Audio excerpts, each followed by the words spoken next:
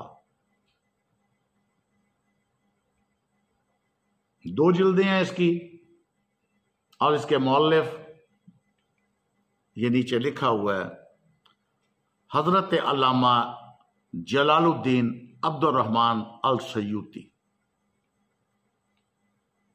امام جلال الدین سیوطی کی یہ الخصائص الکبریٰ 2 جلدیں میرے ہاتھ میں موجود ہیں۔ اس کا ترجمہ علامہ مفتی سید غلام معین الدین نعیمی صاحب نے کیا ہے، یہ نیچے درج ہے۔ شبیر برادرز لاہور سے یہ شائع ہے، جلد پہ لکھا ہوا ہے۔ اب ہم اس میں اس روایت کا ذرا پڑتال کر لیں، انویسٹیگیٹ کر لیں کہ یہ روایت آخر ہے کیا۔ آئیے اس کے دوسری جلد پہ چلتے ہیں، اور دوسری جلد کے یہ صفحہ نمبر پہ آ گئے ہیں ہم 439 پہ۔ دوبارہ عرض کر رہا ہوں، الخصائص الکبریٰ امام جلال الدین سیوطی، دوسری جلد اور صفحہ نمبر 439 439، اور ورق کی جو سائڈ ہے وہ بائیں ہے۔ آئیے دیکھتے ہیں، میں آپ کو اس کی سطر بھی بتا دوں۔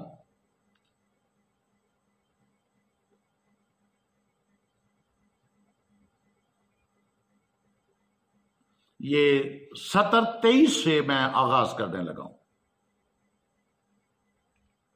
الخصائص الکبریٰ امام جلال الدین سیوطی، دوسری جلد، صفحہ نمبر 439 اور لائن 70 23۔ خطیب نے روات مالک میں حضرت عائشہ رضی اللہ تعالی عنہا سے روایت کی ہے، انہوں نے فرمایا کہ جب میرے والد ماجد بیمار ہوئے تو انہوں نے وصیت کی کہ مجھے نبی کریم صلی اللہ علیہ وآلہ وسلم کی قبر انور کے پاس لے جایا جائے۔ 2 روایتیں ہیں اور دونوں میں کنٹراڈکشن ہے، پہلے تو یہ دیکھ لیجئے۔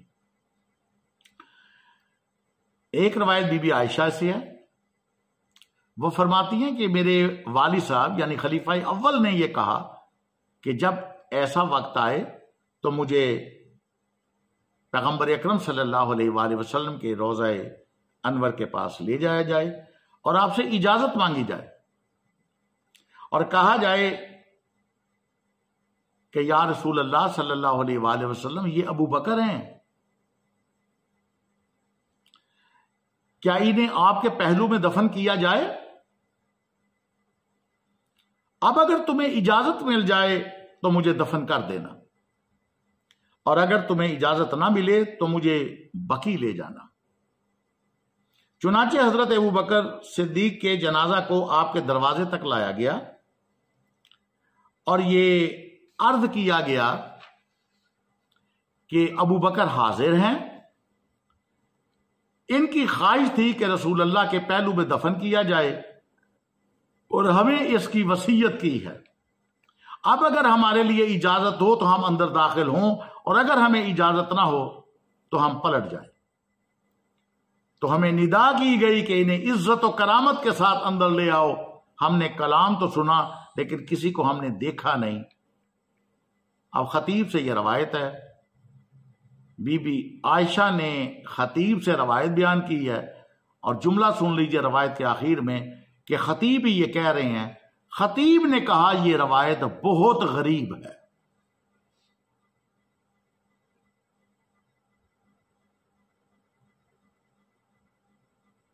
یہ ہے وہ کہ جادو وہ جو سر چڑھ کے بولے اور حق وہ جو ہر کسی کے زبان سے ادا ہو۔ اب ابن عساکر نے جو میں پہلے روایت آپ کو بیان کر چکا تاریخ دمشق سے، یہ اب اس روایت کو بھی امام جلال الدین سیوطی اپنی کتاب الخصائص الکبریٰ میں لائے ہیں، اب اسے بھی دیکھ لیجئے۔ اب یہ روایت خطیب سے یا حضرت بی بی عائشہ رضی اللہ تعالی عنہا سے نہیں ہے، یہ حضرت علی علیہ الصلوۃ والسلام سے ہے۔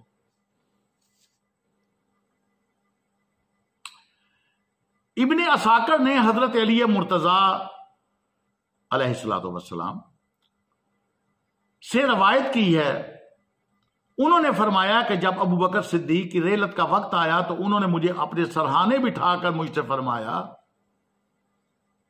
اے علی، جب میں سو جاؤں تو مجھے ان ہاتھوں سے غسل دینا، یعنی اپنے ہاتھوں سے،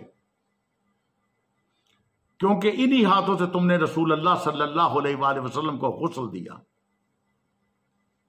اور مجھے خوشبو میں بسا کر اس حجرے تک لے جانا جس میں رسول اللہ صلی اللہ علیہ وآلہ وسلم آرام فرما ہیں،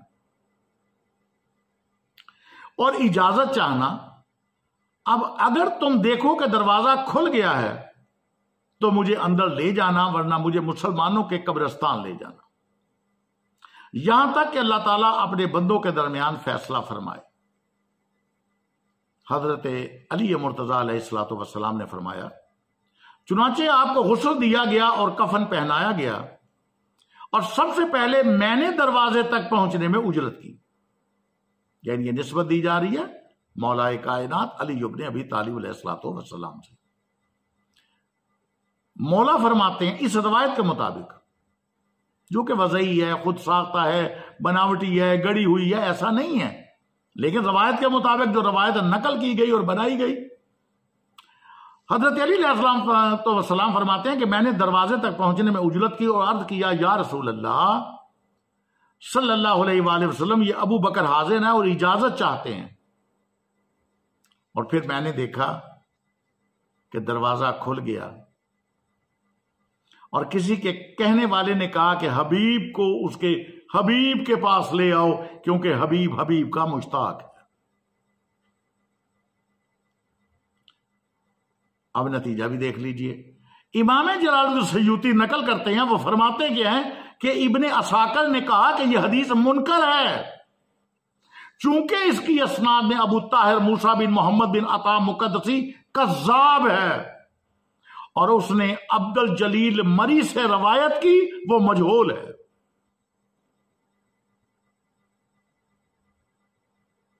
اب جن پتوں پہ تکیہ تھا وہی ہوا دینے لگے۔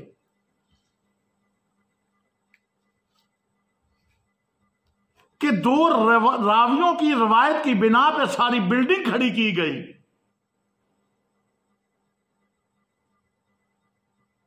اور جنہوں نے روایت کو لکھا وہی کہہ رہے ہیں کہ اس روایت کو درست نہیں مانا جا سکتا، ایک راوی کاذب ہے اور ایک راوی مجہول ہے۔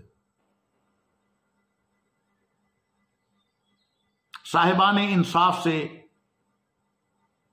انصاف کی اپیل ہے، سامعین و ناظرین خود فیصلہ کریں